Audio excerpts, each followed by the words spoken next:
Today, we are going to make some grass. No, I'm not in Colorado, so it's not going to be that kind of grass. It's our techniques that are so simple and sensible, your miners have practically built themselves. You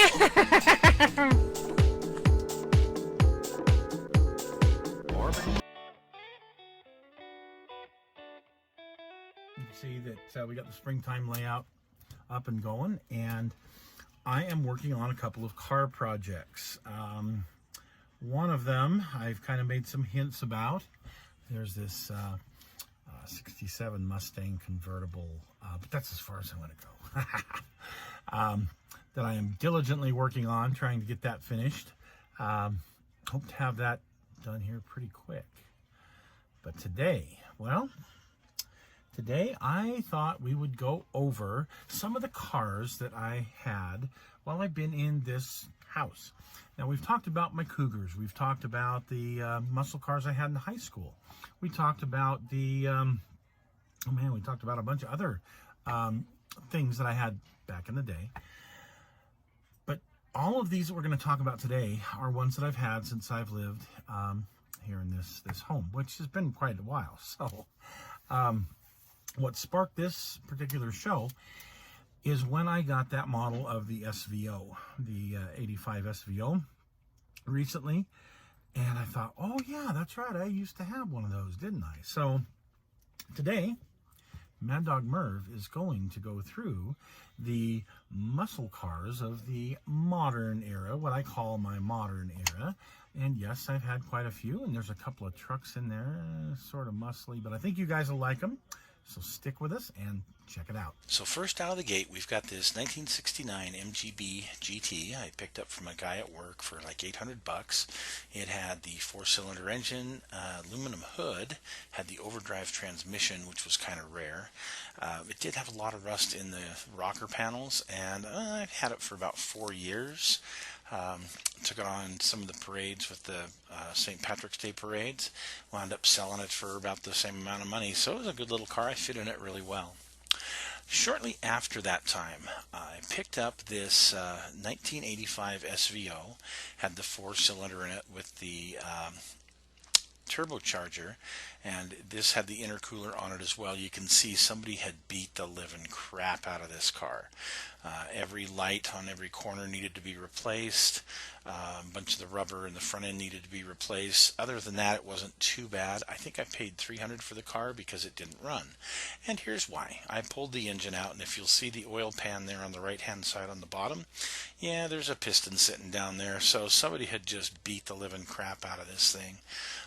I did put a little bit of work into it to get the lights and whatnot fixed, but ultimately I just never did get it running, and I sold it for a couple of $100 more than I paid for it, which was pretty good back then. Now, I know it's not a hot rod, but this is still a cool truck. It was back in about 94. I picked this up from a neighbor.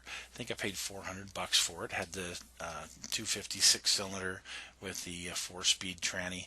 Absolutely love this old 63 Chevy with the 65 grill. Man, this thing was indestructible. I used to deliver phone books in this thing, and I would put about a ton of phone books in the bed of this thing, and it would just be down on the stops. I gotta tell you, but man, this thing it was a tank, and I loved it. The only reason I sold it was in '98. I got a job at an elementary school on the east side of Salt Lake City, and I needed 4-wheel drive to get there in the wintertime. So I sold the old Chevy. I picked up this thing for this 72 Ford Highboy. I paid $800 for it. Now, it didn't have this paint job, and I'll tell you about the paint job here in a minute. But I picked up this Highboy. I went and put some new tires and rims on it to the tune of about $600. And, well, then I got my...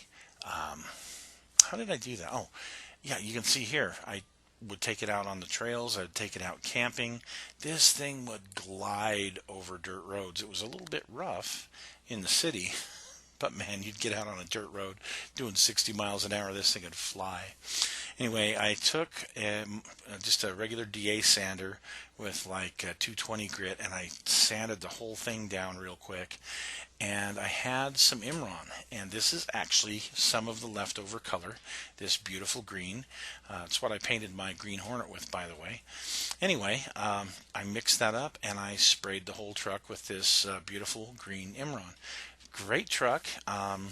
When I finally sold it to the junkyard, there wasn't anything left on it that was any good because I drove this thing just to death. But man, that Highboy was an absolutely awesome truck. I had it for about 6 or 7 years. Problem was at 5 miles to the gallon, it was hard to drive. Went through so much gas. So about that same time, a neighbor of mine had this 67 Mustang in his backyard. I was talking to him about it. He said, you know, it's been sitting there for 25 years. My older kids took it to West High School. They were doing some body work on it. They never finished it. You know, the windows weren't rolled up, whatnot. He says, you know what? If you want it, come haul it off. Really? So this is the late 90s. I was given this 67 Mustang, had a 289 automatic in it, power steering and power brakes. You can see the engine here. It ran, you know. Put a battery in it, put some fresh gas in it, and we got this puppy fired up. I went ahead and did a tune-up on it, changed all the rubber parts, and it ran pretty darn good for me for quite some time. But in the trunk, there had been some cats living. Now, you see all the parts. Yeah, everything was there. But you see here on the left-hand side the piles of cat poop. Yeah, there were cats that were living in this thing. So, ew. Yeah, this was going to need a lot of work. And I decided because of how much rust was in it and the floor pans being rusty and whatnot from the windows being down, well, I wasn't going to go with a full-on restoration because, come on, it's only a 289 car. You could see the seats. They were going to need some seat covers. And the rest of the interior wasn't horrible. It was pretty much all there. So I went ahead and painted up the doors. I painted the interior in kind of a dark gray color. And went ahead and got the seats reupholstered, new carpet, yada, yada, yada. One thing about having all the kids that I had, well, we would have sanding parties, and here's one of my daughters sanding on the car. You can see the rims that I picked up for like $200. These rims with these white outline tires is what I wound up putting on the car. Here's my little Patrick when he was 6 years old, grinding on the hood. We were getting this thing ready to paint because remember, I had that Imron for the truck, but also I had another gallon of Imron that was a darker green. It was a beautiful dark forest green that was very similar to what the original color was on this Mustang here. And you can see, yeah, everything's off. It made it easy to paint that rear tail panel. Unfortunately, I don't have a good picture of this car after I had it painted. And, well, it really did need more restoration than I could do, so I wound up selling it for about $1,200, about 4 years after I got it. Maybe someday I'll get a model built of that. Anyway, back in '98, I was having dinner one night with my wife up in a little resort town called Park City, and there was this beautiful red with tan interior Mustang Cobra convertible. Oh my gosh, I fell in love. So I was out looking around, and I found this '95 convertible, low miles, leather tan interior, had the 5.0. It was a GT. Oh, automatic, nice car. The nice thing was with the rims here, so I can't remember the year of the rims, but I had them chromed, and I used some center caps from like an 89 or 88 that were already chromed. So yeah, kind of cool, those rims. Something you don't see chromed usually. Beautiful car. The reason I wound up getting rid of this, I put bigger tires in the back, and oh man, this thing was just awesome. But the tranny started to slip a little bit on it, and well, the convertible top started to get a hole in it. And rather than spend the money to fix that, well, I had some other cars that I really liked and that I owned at the time, and we wound up selling this beautiful convertible. And one of those cars that I had was the '95 Formula Firebird. This had to have been my favorite car of the modern era, as I call it. That 350 V8, oh man, that thing moved. 6-speed, T-tops, tan leather interior. This car flat out got it on, and I absolutely loved driving this thing. It was absolutely beautiful. I painted the pinstripes on it, the different birds, that are all over it, kind of give it that Smokey and the Bandit look that I never did wind up getting. But man, this really absolutely sharp vehicle. Again, I did sell it, and the reason I did was because it got to a point after about 170,000 miles that every year to pass emissions here in Utah, I would have to spend about $1,000 on a tune-up. The problem was the distributor and where it was located, and you'd have a leaky water pump or something, and it would just screw things up. So still, this was one of my absolute favorites of all time, and definitely in the modern era, my favorite car. Lots of great stories, and we'll tell you more of those some other time. But let's move on to some of the other things, shall we? So when I sold that convertible Mustang, I picked this up. 98 Cobra. It had 5 miles on it. Brand stinking new. It had the chrome Cobra rims on it.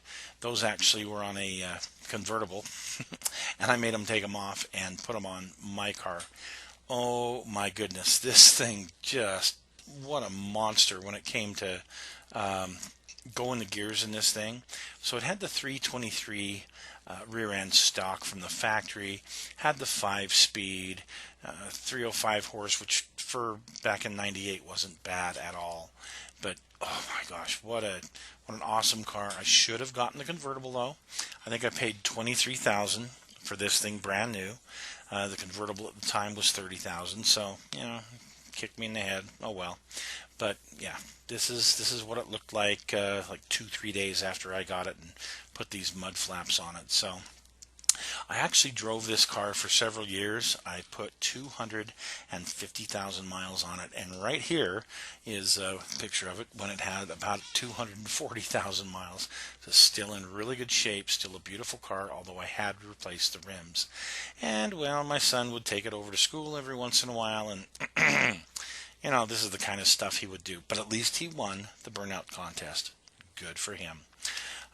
Anyway, I really needed to upgrade because I was so scared. 250,000 miles, man. I didn't want to have one of my kids or grandkids in the car and have any issues. So I went ahead and I upgraded to the 2010 that you see on the channel today. I did keep the 98 Cobra. I wound up selling it to that son who did all the burnouts for about $1,000. So anyway, hope you folks enjoyed this piece, and well, we'll see you again soon.